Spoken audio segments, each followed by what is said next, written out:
সেই রাসমণ্ডলে একদিকে শতশৃঙ্গ নামে একটা পর্বত রয়েছে। কেমন যে এই শতশৃঙ্গ যে পর্বত, যেটা এই ভৌম জগতে গোবর্ধন পর্বত নামে অভিহিত করা হয়েছে। তাহলে সেই দৃষ্টিতে যে এই বৃন্দাবনে মাধবী, যে বৃন্দাবনে মালতী এবং মল্লিকা ফুলে একটি অত্যন্ত মানে মহাবন আছে। কি ফুলে? মালতী ফুলে। কেমন? যার ইচ্ছা মাত্রই সেখানে সমস্ত কিছু সংগঠিত, ইচ্ছা মাত্রই সেখানে বিভিন্ন এই ফুলগুলো কি ফুটে থাকে। তাহলে এই পুষ্পোদ্যানে সেই পরমেশ্বর ভগবান শ্রীকৃষ্ণ রত্ন সিংহাসনে বসে তিনি কি বিরাজ করছিলেন। যখন এইভাবে তিনি রত্ন সিংহাসনে একা তিনি বিরাজ করছেন, তখন তার মনের মধ্যে একটা অভিলাষ আসলো। কেমন? যে এই প্রকৃত এই লীলাটাকে তিনি উপভোগ করতে চেয়েছেন। তো লীলা জিনিসটা, সঙ্গ জিনিসটা তো একা হয় না। পাশে যদি কেউ না থাকে, তাহলে বলে না সঙ্গী জীবন সঙ্গিনী, ঠিক আছে না? তাহলে সেই জন্য ভগবান শ্রীকৃষ্ণ কী করেছেন, সেইভাবে রত্ন সিংহাসনে অধিষ্ঠিত হয়ে তিনি লীলা করার মনোপরিকল্পনা করছেন। করা মাত্রই কী করেছেন? তার সেই ভাম অঙ্গ থেকে কী হয়েছে? একটা এমন সুন্দর একটা রূপ বেরিয়ে আসছে, যেটা পার্বতীও পারবে না, শিবের পত্নী। এবং স্বয়ং ভগবান যে মোহিনী মূর্তি রূপ ধারণ করেছিলেন, সেই রূপকেও পরাস্ত করেছে এমন এক রূপ। কেমন? কোথেকে? তার ভামঙ্গ থেকে। সেই জন্য বলে না শ্রীরাধা ভামে গিরিব্রজ ধাম, সেই জন্য তাকে ভামা বলা হয়। বামন সেই ভগবান শ্রীকৃষ্ণের সেই ভাম অঙ্গ থেকে সেই রাধারানী সেরকম দিব্য জ্যোতিতে তিনি আবির্ভূত হয়েছে। মানে রাধারানী নয়, একটা কি নারী দেহ। রাধারানী এখনো হয়নি, নারী দেহ, ঠিক না?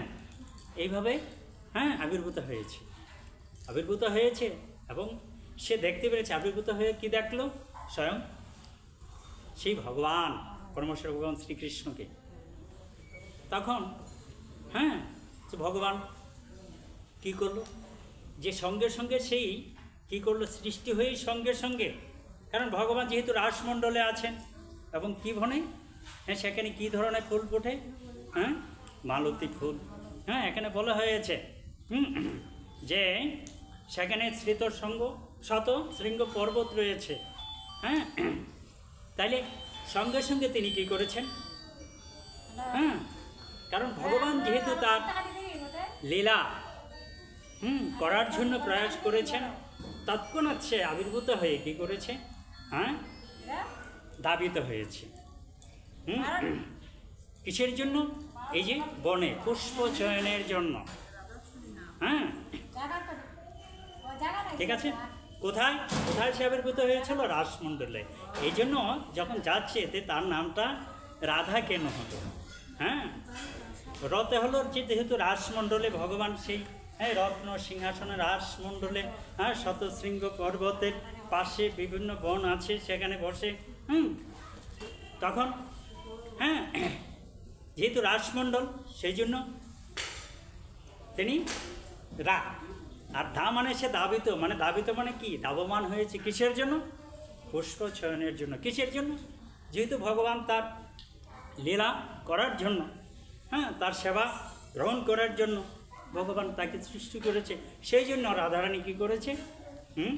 এই রাসমণ্ডলে হয়েছে, সেই জন্য আর রাধা মানে কি? যে ধাবিত, পুষ্প আনার জন্য, চয়ন করার জন্য সে কি ধাবমান হয়েছিল।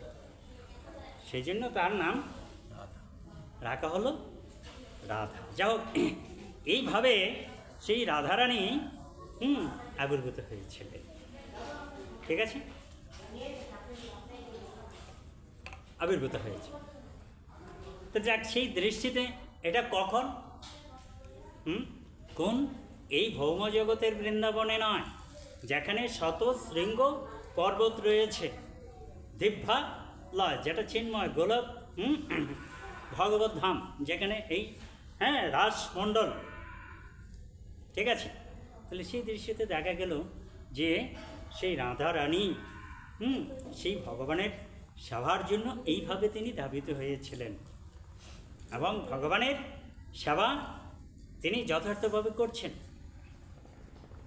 তবে আমরা কীভাবে সেই রাধারানীকে পেলাম? কেমন আমরা কীভাবে পেলাম রাধারানীকে?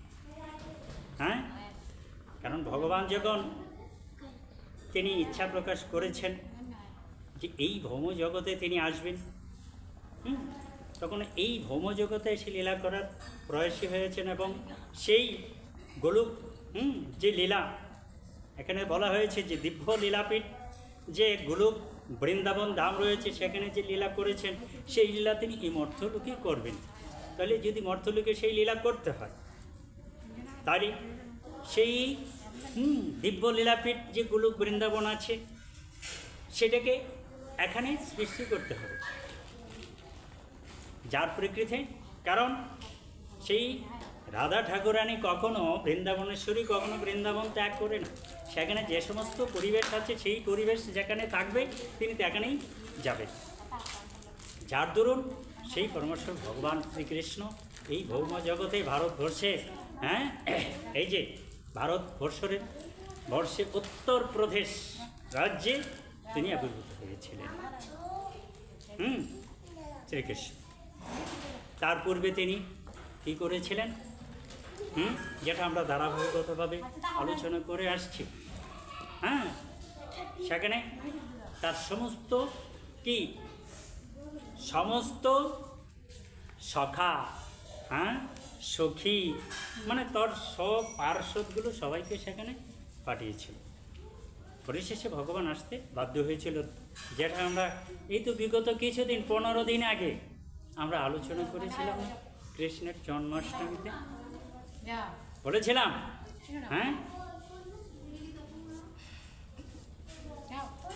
তাহলে সেইভাবে যে স্বয়ং রাধা ঠাকুরানী তো এদিকে আসবে না, রাধারানী এদিকে মর্ত্যদিকে আসবে, যে আসবো কেন, যে আমি তো একমাত্র তোমাকে, আমার জন্ম হয়েছে তোমাকে দর্শন করার জন্য, তোমাকে স্পর্শ করার জন্য, তোমার সেবা করার জন্য।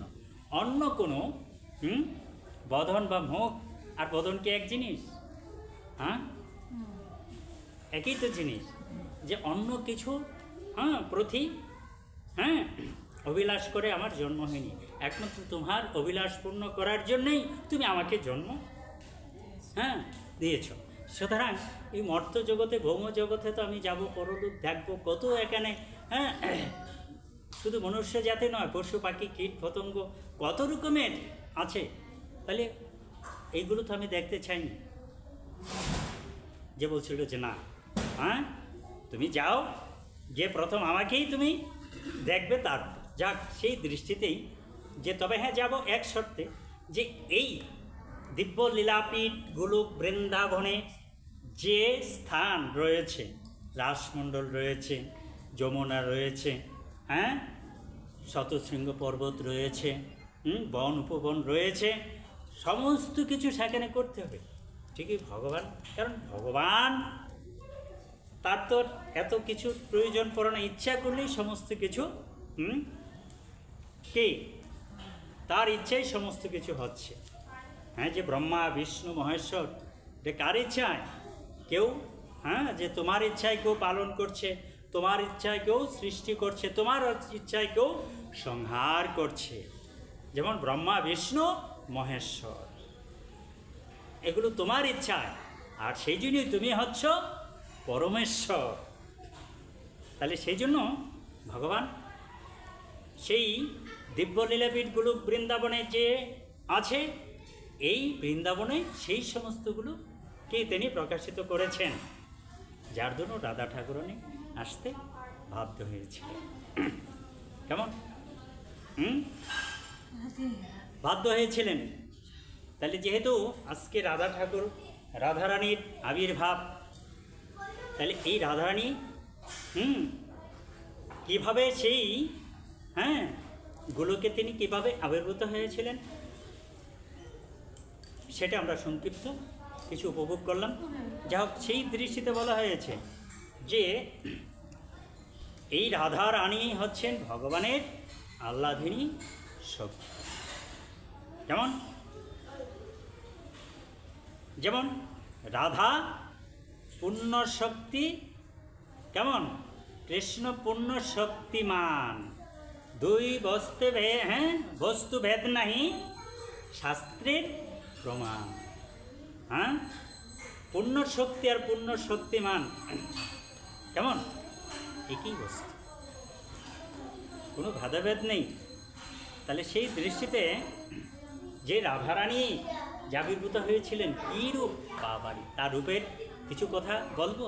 যেমন একটা গল্প আছে, তার রূপ যে কী জিনিস। এক সময় নারদমণি সেই দিব্য লীলাপীঠ গোলক বৃন্দাবনে গেলেন, বীণা বাজাতে বাজাতে সেই নারায়ণ নারায়ণ নারায়ণ কৃষ্ণাম জপ করতে করতে তিনি দিব্য লীলাপীঠ গোলক বৃন্দাবনে গিয়ে উপস্থিত হলেন। কেমন কিন্তু সেখানে উপস্থিত হলেন, গিয়ে দেখলেন সেই দিব্য লীলাপীঠ গোলক বৃন্দাবনে সমস্ত কিছু মানে ব্যতিক্রমী মনে হচ্ছে। তার মানে কেন কারও কোনো দর্শন পায় নাই সেখানে। কি ব্যাপার, কোথায় ভগবানই কোথায় আছে? ভগবান বিষ্ণু বা পরমেশ্বর ভগবান শ্রীকৃষ্ণ কোথায় আছে? কোথায় আছে তার সেই আহ্লাদিনী শক্তি? কোথায় আছে? আর কেউ তো এখানে নাই। কি ব্যাপার? তখন নারদমণি কী করলো? কারণ নারদমণি যখন কোনো সংশয় পড়ে তখন তৎক্ষণাৎ সে সেই নারায়ণের কৃষ্ণের ধ্যানে মগ্ন হয়। তখন ধ্যানের মধ্যে ভগবান প্রকাশিত। তখন যখন এই গোলক বৃন্দাবনে গেল, গিয়ে যখন দেখলো সমস্ত কিছু এলোমেলো হয়ে আছে, এখানে কেউ নাই এরকম মনে হচ্ছে, কোথায় গেল? তখন একটু দুশ্চিন্তা পড়ে গেল। দুশ্চিন্তা পড়ে গিয়ে তার সংশয় দূর করার জন্য সে ধ্যানে বসে পড়েছে। সবাই ধ্যান করুন, দেখবেন ঠিকই বলবে যে কৃষ্ণ কোথায় আছে। সবাই ধ্যান করুন, ধ্যানে বসে ধ্যানে বসে তখন ভগবান সে বুঝতে পারল যে ভগবান এখন আর এখানেই নেই, যে ভগবান মর্ত্যলোকে। ভগবান কোথায়? যে মর্ত্যলোকে চলে আসছে। নারায়ণের তো প্রয়োজন হচ্ছে কৃষ্ণের সঙ্গে ভগবানের সঙ্গে দেখা করা, সেই পরমেশ্বর ভগবান শ্রীকৃষ্ণের সঙ্গে দেখা করে, যিনি অনাদিরা, দেখা করা। তখন তিনি সেখান থেকে আবার নারায়ণ নারায়ণ নারায়ণ বলে বলে আবার কোথায়? সে তো ধ্যানে বসে জানতে পেরেছে কোথায় ভগবানের মতো। তখন তিনি এই ভারতবর্ষের সেই বৃন্দাবনে আসেন। বৃন্দাবনে এসে প্রথমেই তিনি কোথায়? নন্দ মহারাজের গৃহে গেলেন। ঠিক আছে, নন্দ মহারাজের গৃহে গেলেন। আর নারদমণিকে যখন নন্দ মহারাজ দেখেছেন, কেমন নারদমণিকে যখন নন্দ মহারাজ দেখে নারদমণিকে যথার্থভাবে সম্মান করছে। নারদমণি সেখানে উপস্থিত হয়েছে, কারণ যিনি সমস্ত মণিদের শ্রেষ্ঠ। কে? নারদমণি। কথায় বলে না নানান মণির নানান মত, কিন্তু নারদমণির এক। কারণ সমস্ত মত হচ্ছে নারদমণি থেকে। নারদমণির মতকে কি বিকল্প করে যে চলবে সেই হতে পারে না। তাহলে সেই দৃষ্টিতে নারদমণি পেয়েছে। নারদমণিকে তাকে বিভিন্ন উপাচারে সম্মান করেছে, পূজা করেছে। তখন নারদমণি, হ্যাঁ নারদমণি বলল, হ্যাঁ কি যে আচ্ছা আপনার